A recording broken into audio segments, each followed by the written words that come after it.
power. So thank you, Shankar, for being here and for the beautiful conversation that we already had before. But I would like to continue a little bit live about gift economy.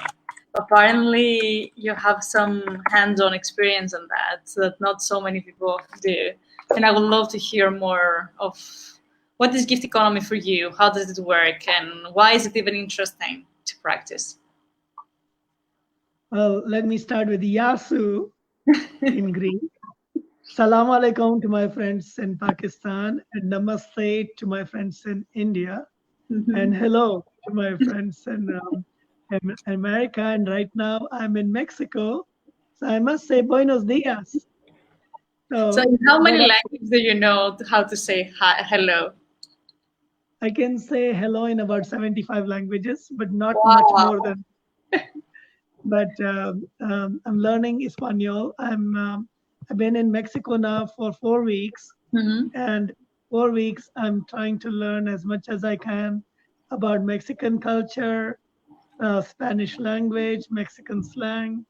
Uh, the first week I learned a little bit of salsa and dances. Of Now course. everything is now everything has gone virtual the last 10 days because of the lockdown or They because haven't of made virtual salsa classes. I'm impressed.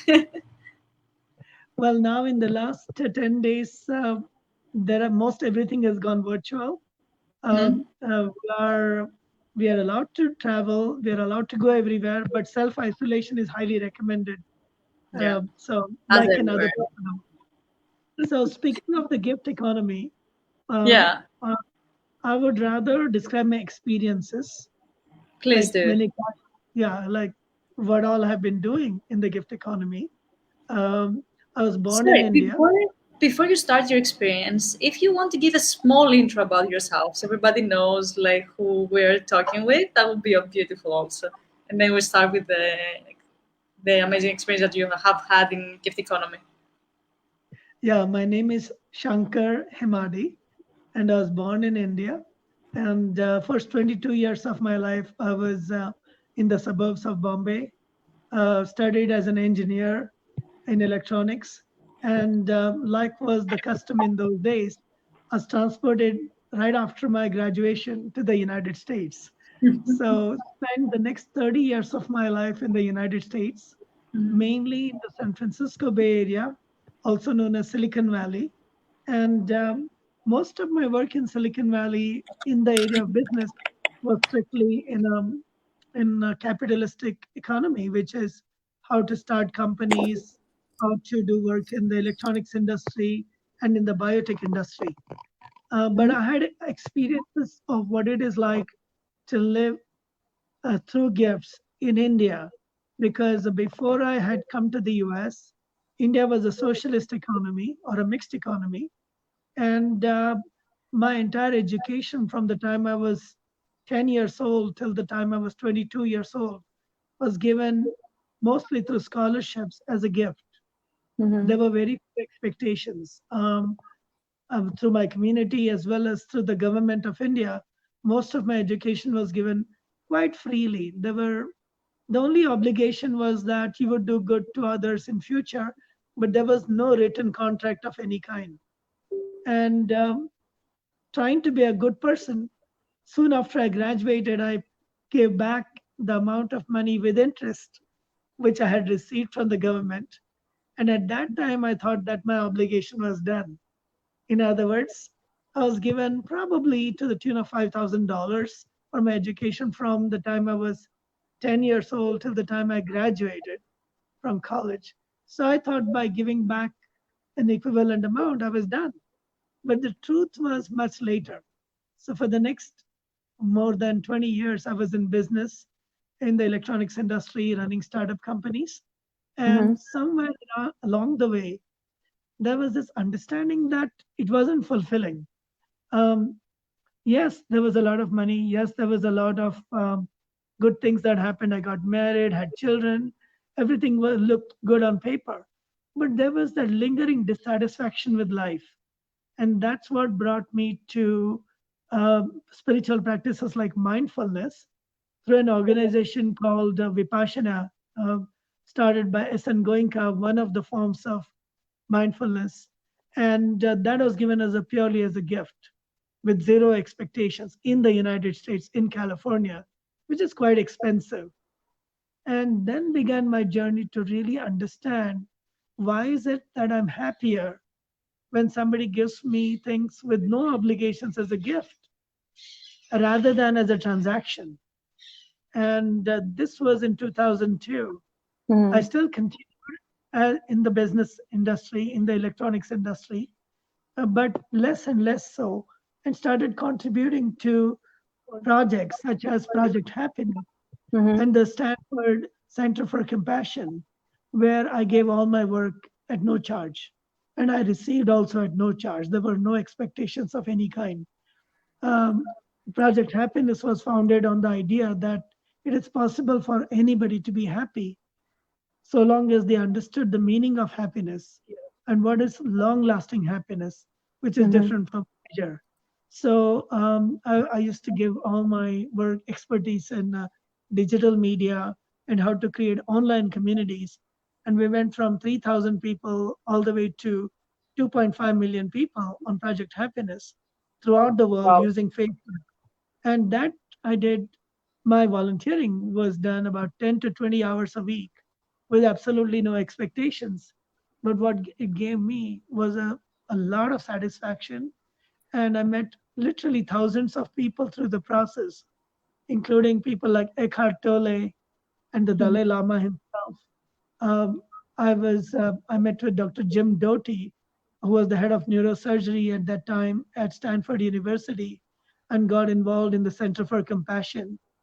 I'm giving too many details, but you get the point that besides my business in the electronics industry and working my career in the electronics industry and in the biotech industry, I found my calling in helping people find meaning in mindful practices, Mm-hmm. in yoga, in Sufi dancing, and moving around with the Sufis.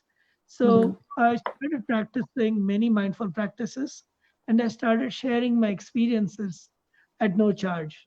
So that has been my biggest experience in the gift economy. In 2016, I actually left all my businesses and my jobs in the main economy and started doing all my work in the gift economy. How was So that transition? it was not easy initially. Initially, there was a lot of nervousness, but I banked on my savings and the fact that my wife still continues more or less in a conventional NGO. Her work is funded by NGOs, Mm-hmm. and she worked in um, doing work which is essentially of a compassionate nature, working on pregnancy and childbirth and how to make things better in parts of India. But her funding comes from conventional sources, which is large NGOs. Mm-hmm. And my support comes from as a gift from many people. I That's do not amazing. ask, Why and they do it? How does that work? because I realize that I get a lot of satisfaction by working with people, and Mm-hmm. I want to give my work unconditionally. If I do trainings such as leadership trainings, which are based on compassion, if I do creativity trainings in terms of creative careers, or if I do dance workshops, if I charge money, the problem is that that limits my audience. Then I can only do it for a certain number of people and for a certain amount of time. But if I do it unconditionally, and if I allow anybody to participate with the understanding that they too will share their knowledge and what they learn, more or less in gift economy, they can charge money, but they're not going to make it a pure business. They should somehow contribute to the goodness of other people. But there's no expectation that they'll return me anything. So what happens is that people take care of me. So I give most of my work, and the last 3 years was in India from 2017 to 2020. And now I've been doing it. I started in South Korea, but coronavirus followed me all the way there. And to beat the corona, I came to San Francisco and I did a couple of workshops in San Francisco as well. And then again, the lockdown started in San Francisco. So I came to Chihuahua, Mexico. And in Mexico, as I've been doing workshops at no charge, but various people, and it's amazing, unexpectedly give me a place to stay, give me food, they give me expertise, they teach me Spanish. I've been learning a lot here in a different country, even through the emergency, through the pandemic. Somebody gives me a place to stay, somebody gives me, they even cook for me sometimes. And right now they take care of my, social needs by connecting. Carla connected me with Rehan, and that's Mhm. how I'm talking to you through Rehan, through the Institute of Peace. Mhm. And Aliki, I think you've been doing similar things. This is our first day of talking to each other, and we already kind of connect with each other through the Yes. idea we're doing something for the greater good, It was taking also care of. very interesting that we discovered that practically our world trip started almost at about the same period, which kind of means that most probably many more people are entering this phase because it's never only one self, it's always something more global. And the thing is, and with this whole situation, we were forced to move into new types of models, which for me personally, I'm very happy that it's happening. But I know that for many people, it's a struggle. So how do we start from the basic? How do we trust? So we let go that actually the other people in the universe will take care of us instead of us trying to control everything. Because I think that's the biggest difference between conventional economy and gift economy. You have to surrender and trust. Well, to be honest with you, even today I'm living in a hybrid economy, as in when I travel to foreign countries, Mm-hmm. typically I pay my own expenses for travel around the world. Or like Mm-hmm. right now, I'm grounded in this house. My stay is taken care of, but I pay for my groceries and I pay for my travel, like Uber and all that. So So, how do you cover your normal expenses? well, right now I'm doing that with my savings, but Mm-hmm.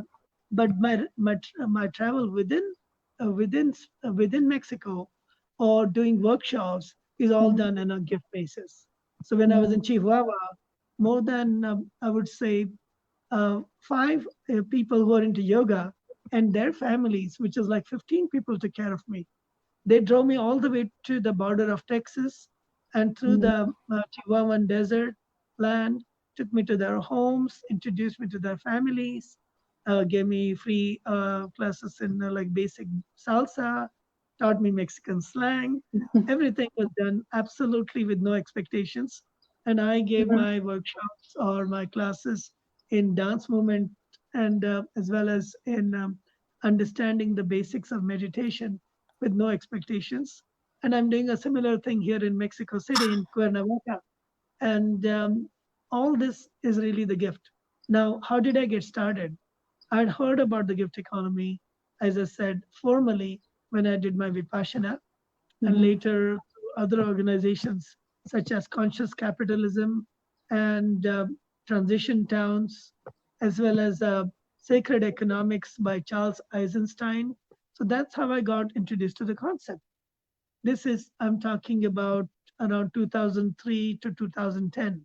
Mm-hmm. But what was interesting was that I realized what I was given way back when I was a child in India was given as a gift. The scholarships, the education was given with absolutely no expectations by Mm-hmm. community organizations as well as by the government of India.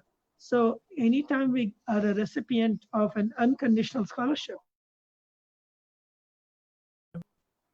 anytime we then serve others, where there are organizations like Isaac, which help people travel around the world, and they Mm-hmm. have host families in different countries. To the best of my knowledge, they don't put any conditions. People go and live in different places, student exchanges, with really not many expectations. The only expectation is they will continue to support other people. So Isaac has been a big success in the more or less conventional economy, but Mm-hmm. all the work they do is done as a gift.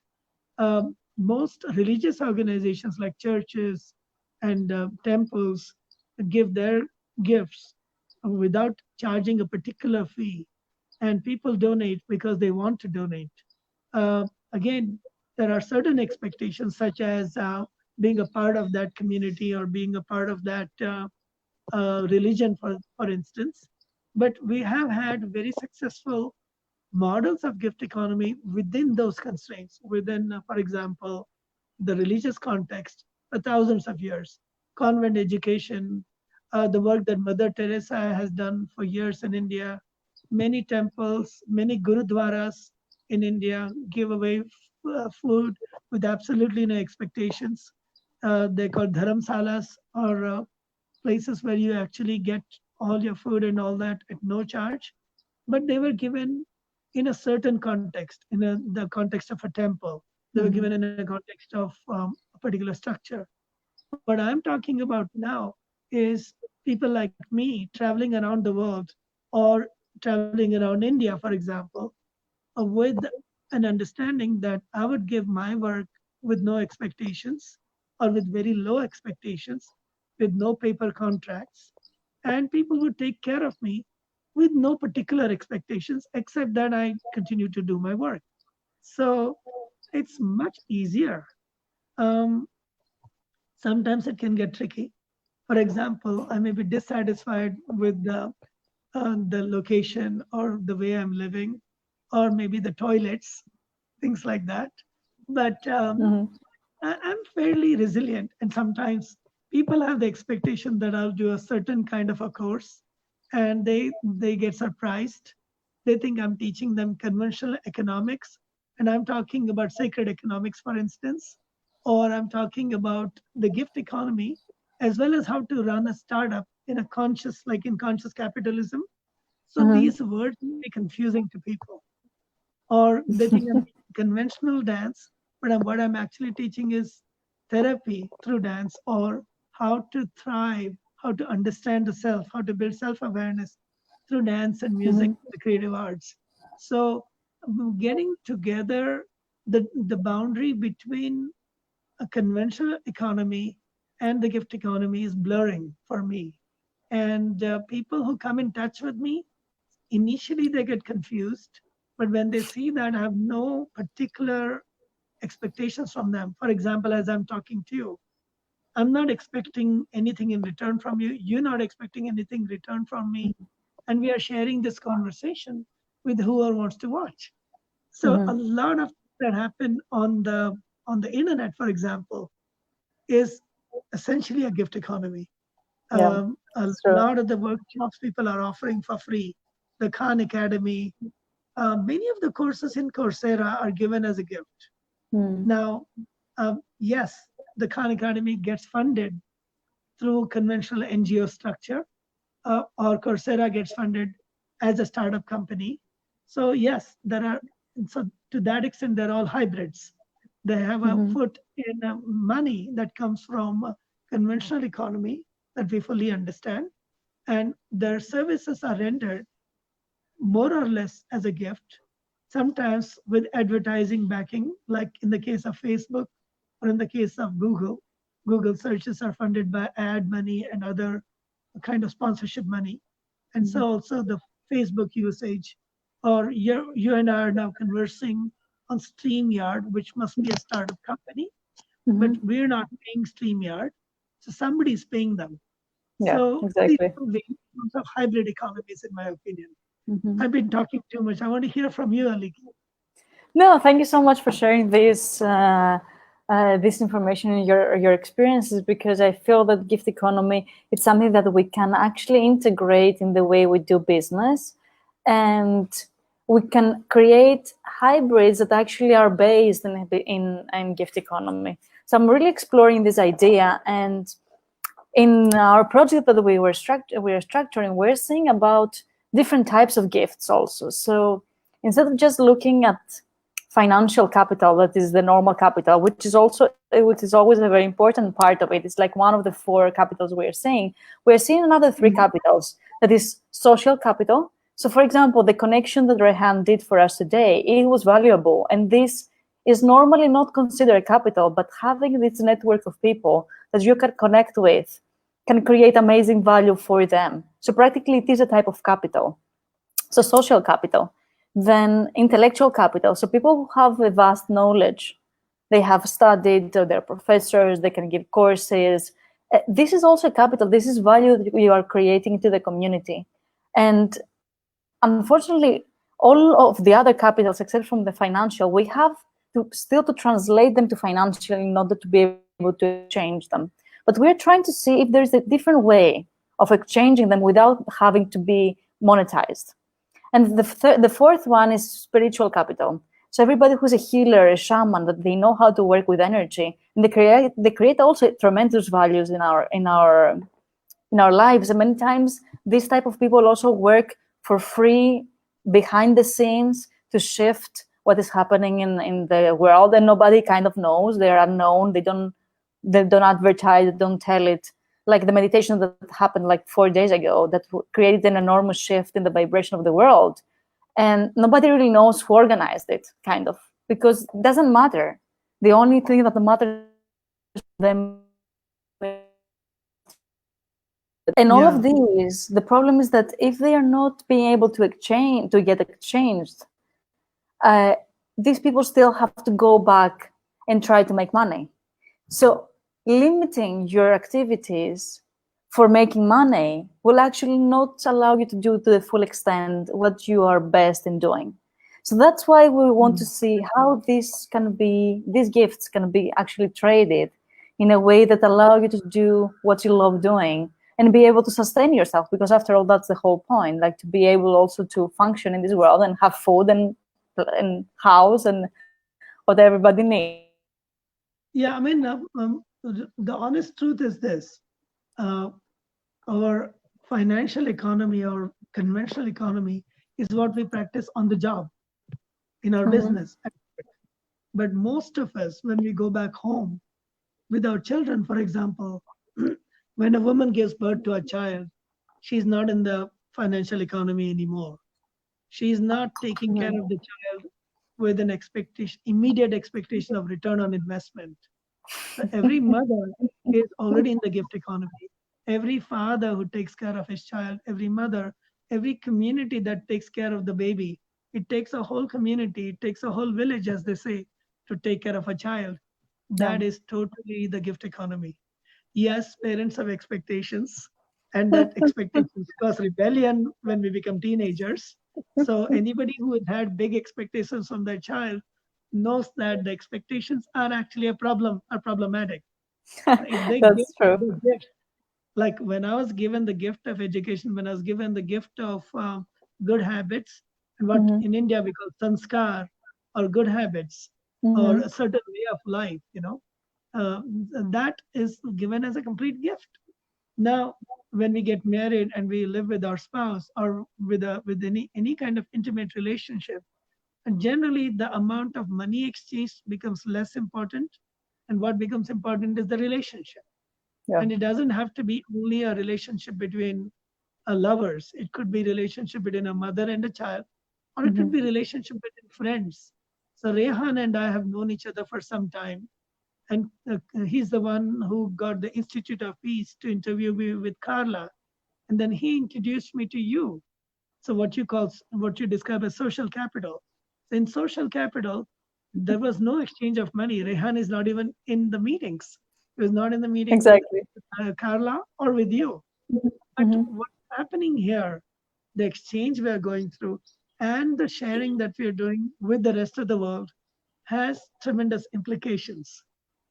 It can change somebody's consciousness. It could be beneficial to somebody quite unexpectedly. And that's where the gift economy kicks in. What is conventionally known as the gift economy is where there is no tangible or explicit exchange of value, but it is tacit, which is implicit, right? Yeah, please go ahead. No, I was just like realizing that the interesting part of gift economy is that it's going much closer to the spiritual laws, and by the time you give away much more of your energy, automatically you receive from other sources normally, not from the same source. So you don't give in a source to get back from this source. You just unconditionally give away your vital energy. You offer it to other people just because you feel like doing it, and for some reason you feel more alive. So it's like kind of like the energy is backing you up because you're giving away. So I really relate to that. Yes, and many people who are on this call or who are listening to us may think, oh, they're talking some woo stuff. They're talking about some spiritual dimension and some God giving you showering. No, it is actually common people like you and me Yeah. giving support to us. To give you examples, in India, I was there for 3 years, and I worked with organizations such as Swaraj University in Udaipur and Shikshantar Andolan in Udaipur, where a lot of things are done as a gift. So I was not getting paid, but somebody provided me with a place to stay and somebody provided me with food. And I was there for 3 months.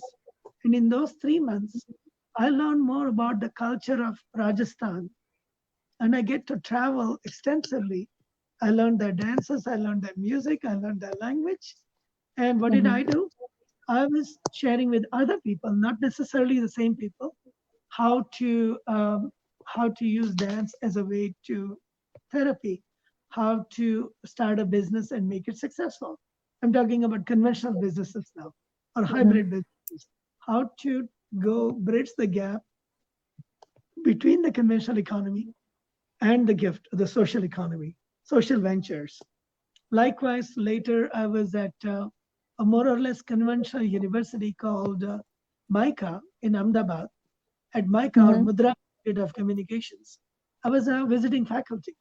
So there I was given a fee, but I did much more than that. So they gave me a place to stay whenever I was on campus, and they would give me some conventional money. But what I received was more than 500 students were still in touch with me. More than 50 of those students are in touch with me. And when they need guidance on entrepreneurship, how to start their company or how to nurture their company, they call me when I'm available. I call them when I'm available. They are available. And there is no exchange of money. But the satisfaction I derive and the benefit they get from the satisfaction from the conversation is tremendous. What is in it for me? The fact that these people are starting companies such as so similar to, for example, Airbnb, done with an altruistic purpose, to me is very satisfying. There are people who have started working with blind students in India. And I did some work with blind students at IIT Bombay, as well as with people with other challenges, special education students. What was in it for me? It helped me to understand my own younger brother, who is a special person. And it helped me to become a better person. So what was in it for them? I was giving them completely free coaching. In Ahmedabad, I worked for an NGO called Adarsh Ahmedabad, or like Ideal Ahmedabad, with absolutely no expectations. But I lived in the homes of 10 different people. They took care of me as a guest of honor. And the work I did impacted about 500 people. Wow. So this is how magical it can be. So I've been living more or less, my work has been done as a gift, and the place I stay, the food I get is usually given as a gift. And only when I travel by airplane, somebody sponsors me and they give me an air ticket. That air ticket is given through more or less conventional methods, and that's how it works. That's So extremely please tell me about interesting. your experiences, because you've been doing similar things for a while now, Aliki. So I didn't come with the idea of engaging in gift economy. It just ended up being, because I think that's actually how it goes. You don't just choose, okay, now I don't know. That's how it went for me, at least. Like, I just felt a very strong calling to start and to being part of a specific event that was happening in Davos in Switzerland. And it was about... Sorry, I'm not able to hear you. Maybe your phone is on mute. Hello? Can you hear me? Your voice is not audible. Can you hear me now? No? Not yet. No. No? Not Let me yet? check. Let me check. I don't know what happened. Check your audio. I didn't change anything. Okay, now it's back. Now it's back. Okay, maybe it was the internet then. So yeah, what happened is that I felt a very strong calling to start working with this organization that is based in Switzerland now. And it was about creating new paradigms of business while being in the World Economic Forum. So really starting from the more traditional, old school type of financial system gathering and introducing spirituality into a very like all-minded, money-driven audience, let's say. The interesting thing that happened is that how the whole event was structured was practically from supporters. So it was like from friends who have seen our project, they loved our work, and they just decided to support the organization, to support our living. So there was no agreement or money exchange between all of us, but we knew that every day we will have amazing food that was cooked from one of us. We knew we had a very beautiful place to stay. We were giving and taking healings and all the modalities that were actually working. We were working together to create the event. So it was in the base of just everybody is provided with whatever is needed. There was no excess, there was no lack. And that was a very interesting state. It was also a very interesting state because we did need money for the production, for example, for the production company. So there was a stream of money that needed for conventional organization of an event. And this was practically was given from supporters and went directly to the production company. So it was kind of like transpassed the whole. We were the flow between the two. And after that, when this finished, it was a very interesting experience, and that's how I actually met Rehan. He was in this event in Switzerland, and after that, I realized that for some reason my life cannot go back to what it was before. It cannot go back into being an employee. It cannot go back into living a traditional way of life. So I packed my stuff. I practically right now have one luggage that is with me and a very small wardrobe in the house of a friend in Switzerland. That's all I have right now. And I packed my bag and I start traveling. And then something beautiful happened. People start inviting me. They start inviting me to go to the mountains for skiing, and they were teaching me like off skiing that I was like dreaming of learning just because they were friends and they were there. I was there. We were having fun. It was nice. It was, I don't know, it just made sense for some reason, And then I started traveling in Sri Lanka, and I met so many interesting people with amazing projects that they were just like, I didn't know them, and for some reason we had the connection. They allowed me like to stay in their most beautiful places, showing me all around, taking the time to actually show me and open up to their whole projects and things that even if you ask, sometimes they don't happen, in a way. And at some point, very early when I was in Sri Lanka, I get this call from Rehan about the proposal here in Pakistan, and it was an interesting, a very interesting proposal because it was practically based on exchange, and the exchange was, I would like you to get to understand Pakistan, and in return, I can host you here, and let's see from this collaboration what can come out. And it was a very interesting proposal, as you can imagine, because it was nothing concrete. But on the other side, it was a proposal that was creating a lot of trust. And for me, that is a very strong base instead of having a paper signed with a project or something. And that's how it started. And I have been hosted here with really the best conditions I could imagine in Pakistan, I think, or ever in general. They have been so kind to me.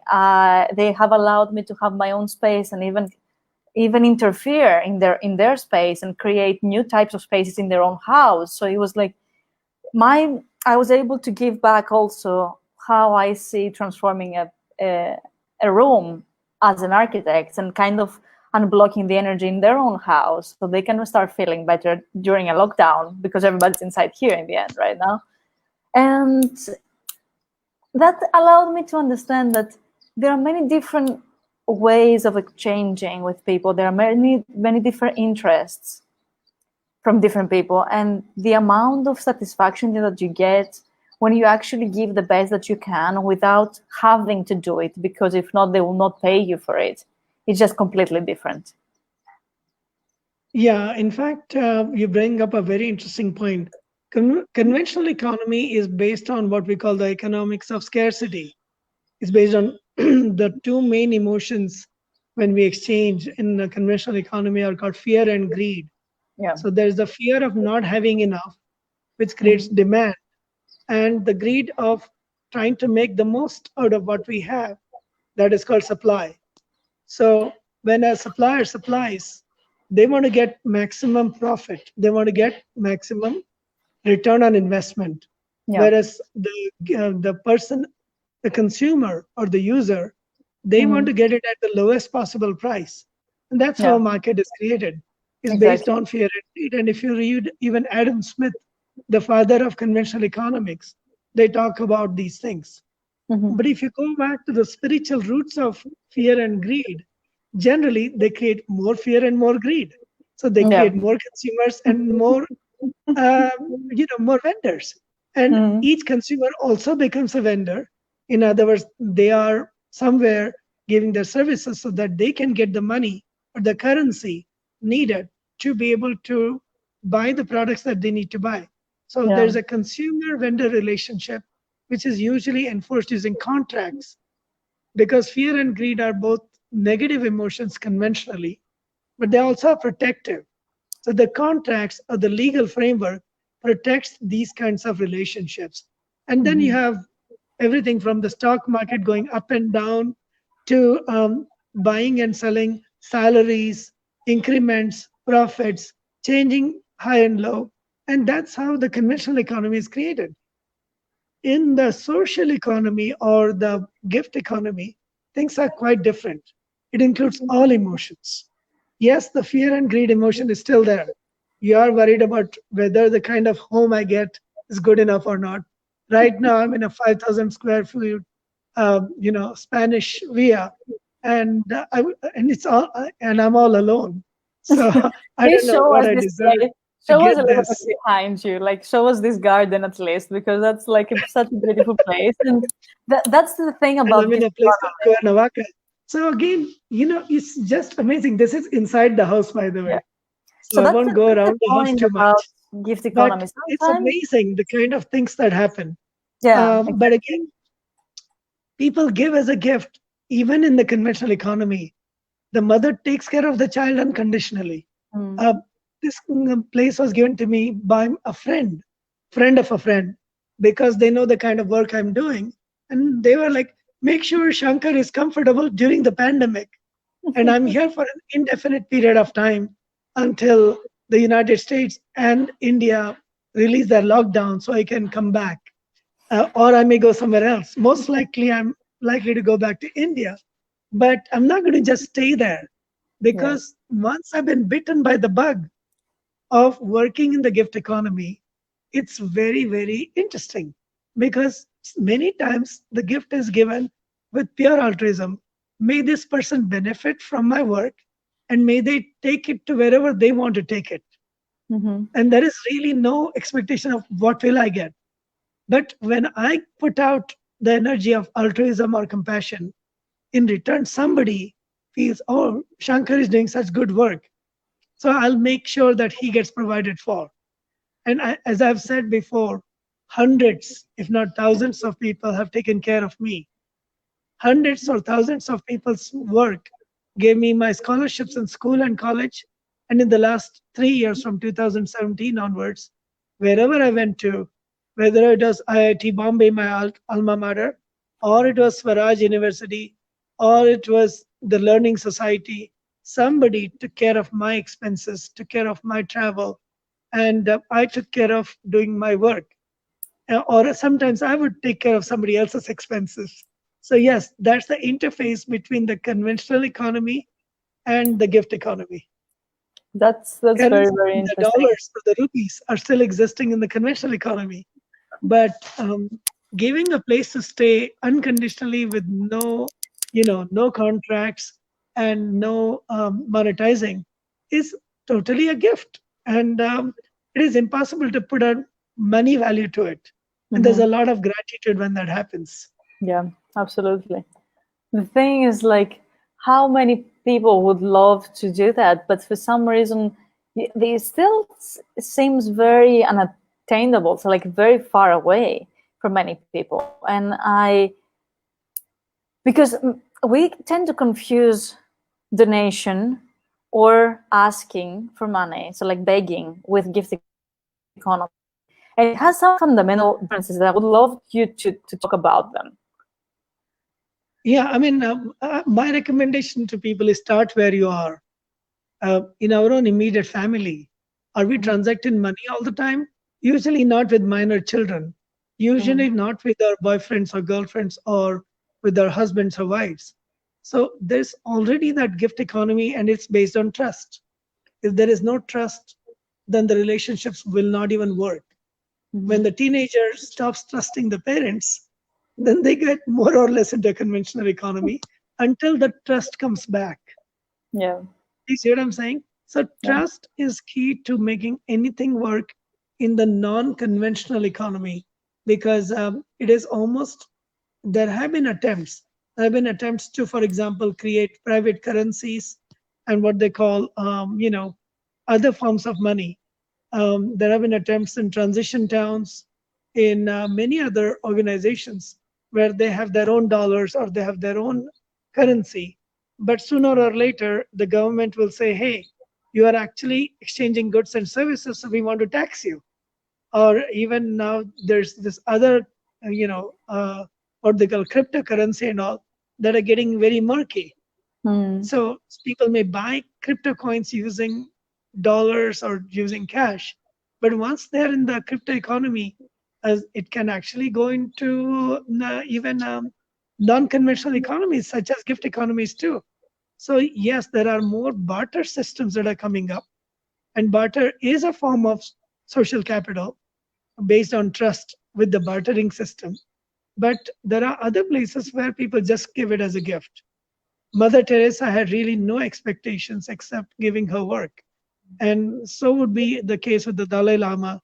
Now, some of this is in a semi religious context, but there are many organizations like Service Space that I've worked with, which absolutely no money exchanges hands. There's no expectation that you'll belong to a particular religion or a community. You are traveling through Pakistan, nobody's going to ask you to change your religion. I'm in a, I'm in a Catholic area in Mexico, and there's no question of religion. But I'm learning languages. I'm learning Espanol, and they're learning English from me.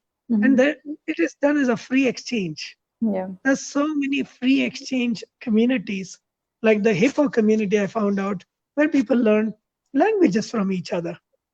They may learn about different cultures from each other. So there are existing models that have been in operation for quite a while. Toastmasters, people learn to communicate with each other. There is a nominal fee, but people learn how to communicate with each other with absolutely no exchange of money. So there's a lot of giving and taking or sharing, which is done with non-conventional currencies, if you will. Any self-help group, any NGO has already the elements of non-conventional money or non-conventional value changing hands, right?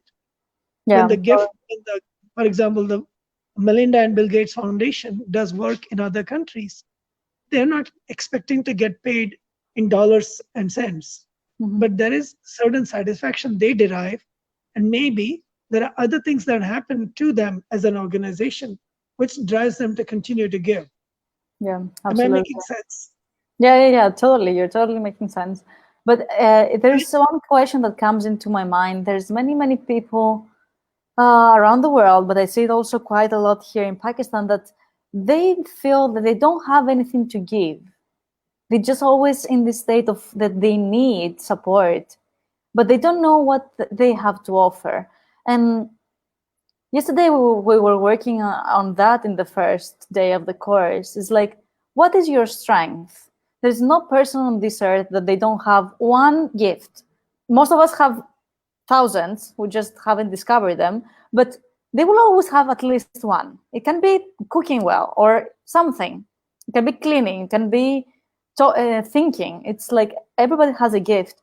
And I would like for everybody to understand that you can start from something minimum. You don't have to be like a university professor and having a vast knowledge in a subject to start the gift economy, right? So let me give you an example in this context. Mm-hmm. I hear exactly what you're hearing from most of my students. Mm-hmm. Many of my students are teenagers or young adults, and they feel they don't have anything to give. Yeah. I said, you are giving me a gift. They said, how am I giving you a gift?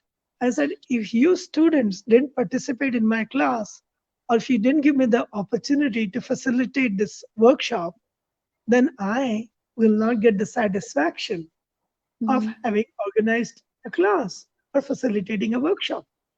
So every student gives a gift to the teacher of being a good student and learning.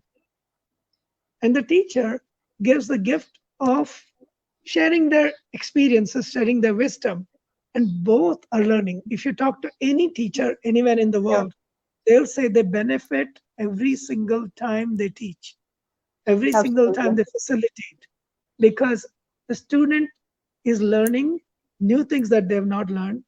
The teacher or the facilitator is learning how to facilitate, how to convey, and the satisfaction that somebody is understanding what they're doing. Absolutely. Whether it is astronomy or it's economics or it is spirituality, there is an exchange on both sides. And I Many think that's the students, most many important teachers, part. for example, don't get the conventional income they would get in the industry. When I teach, I've never been paid the same amount of money as I was paid when I was running my own company. But the satisfaction of teaching was so much more. And the referrals it would lead to, the social capital it would lead to. When I was a consultant, I spent about 5 to 10 hours a week teaching in university extension classes at University of California. And the benefit I got was thousands and thousands of leads and friends around the world. Today, these are the people who are supporting my work in a completely different context. I don't teach engineering anymore. I don't teach biotechnology. I'm more a teacher of building self-confidence, leadership, creativity, and people who used to be my students in the conventional economy, they had so much gratitude that I would teach at very low cost, that they host me in the electronics industry. That's where I was staying. My friends who really understood me and understood my work, they are the ones who host me in San Francisco, one of the most expensive places to live in the world. Yeah. So yes, anybody who thinks they have nothing to give, they give their presence to the person who's sharing their knowledge or their wisdom. So they're giving something very valuable. And a point comes when that student becomes strong enough or competent enough that they would then share with others in whatever form they share, whatever they share. And at that point, they become the givers and the others become the receivers. But the giving and the receiving happen simultaneously. Absolutely. The giver gets the gift of receiving. Mm-hmm. When you are receiving my conversation, I'm getting a gift that you're listening to me. When I'm listening to you, you're getting a gift that I'm listening to you. So do you see what I'm saying? Both ways, it's a beautiful thing. Thank you so much for this explanation. I think that's very, very important to understand that when we're giving a gift, may that be a place to stay, a food to eat, or a lesson from somebody, we have to make sure that we are completely there. So we are fully aware and we are giving back with our own presence. So we're doing our part the best way we can. And I think that's something that nobody can underestimate, but very, very few people do actually. And that's why the gift economy sometimes looks difficult in the beginning, because we're just passively there waiting for other people to do their things until we do our thing. And that's not exchange. That's just waiting. And we I will think have to go we very have to soon, start but where we please, are. please There's like nothing wrong with the conventional economy. Mhm. Sorry? And we will have to go very soon, but please let's wrap up with what you would like more to share about gift economy and about your experiences. I would say start where you are, start with whom you trust. If you already trust your children, if you trust your friends, if you trust your family, start there. If you trust people that you met in different places, start there and see how the magic unfolds. It's really a matter of building these relationships. I It's love about that. social, as you said, it's about spiritual, it's about being connected to a deeper form of consciousness. And I know these sounds very woo-woo, but it's very practical. And I've been doing this for 3 years now, and this is the happiest Shankar you will ever see. I think you've been before that I was doing it once in a while, like 10 hours a week, 20 Uh-huh. hours a week. But I've been doing it, I would say, the whole time, 24/7, Mhm. since 2017. And the satisfaction is immense because my whole being is in place, not just fear and greed or contracts, but trust in every possible way comes into play, and it's amazing. How about you? Would you like to say something about I think it's why exactly the you are at this same. moment? You're you're I feel that there's a transition happening from the state of lack to a state of abundance. And it's funnily enough that it's happening when you actually have the least, but you trust that whenever you need something is being provided. This is the state of abundance that's happening. It's not because you have stored a lot of money or like have controlled the whole future that the abundance feeling comes. It's when you are trusting that the future will give you exactly what you need to be sustained, so you can keep working on what you're working, that you actually tap into this state of there's no lack, there's everything is here, all resources are here, and they will be provided whenever they're needed. And this is a beautiful state because your inner self starts to relax into your being, and you're much more concerned to actually grow and become the best you can be than what I'm gonna eat tomorrow, where I'm gonna work tomorrow. And I mean, the pandemic has been a blessing in this context. Mhm. Thousands and thousands of people are doing things online Yeah. using streaming technologies. Mhm. Streaming companies, including WhatsApp and StreamYard and Facebook Live, are giving their space at no charge. There are no funny ads that come in throughout this 1 hour session. There have been Yeah. absolutely no interruptions. Mhm. And so this is the beauty of it. Exactly. There is a beautiful marriage between conventional economics and the gift economy right there. Mhm. Yoga lessons, dance lessons, talks about different things. Khan Academy has been doing this for many years. The many NGOs, including the Amanda Bill Gates Foundation, have Mhm. been doing their work for many years now. But again, for thousands of years, people have been giving without much expectation. And we Mhm. shouldn't forget that. We just have a new name for it, the gift economy. We have a very clearer, um, I would say, conventions around it. And that'll help. I think this pandemic is going to change the way we see our time and our engagement with people. I also believe I'm very so. optimistic actually about it. How about you? I am the same, but I do have to go because I have the other my other friend like talking. And actually, it's very funny because the call that I'm having after it's actually pure gift economy. We started because this friend of mine 2 years ago, it's maybe more than 2 years ago, we talk every week without particular reason, let's say. And we started because he was having a website that of exchange of knowledge without a financial transaction. And we started by him wanting to learn Portuguese and me wanting to learn Facebook advertisement back then. And right now we have created a level of trust that actually we are sharing all our projects, and it's an immense help when I have the time to talk to him, and it's beautiful what he's doing, and I just love to support him in every possible way. So funnily enough, the next conversation is about exactly on that level that I haven't realized. Thank you so much. I'm looking forward to see you this night at 9. I will send you the link so we can get deeper into how this hybrid can actually start working for people who are doing business or want to do business in this model. And yeah, thank you so much for your time and for your beautiful energy, actually. You're welcome, and thank you for giving me this opportunity to participate in this conversation. And Enjoy I the know rest we'll of the continue. day. This is our first day of conversing with each other, so I'm sure we'll have many more opportunities to work together. Absolutely. Thank you so much. Have a good day. Bye. Bye, everyone. Bye.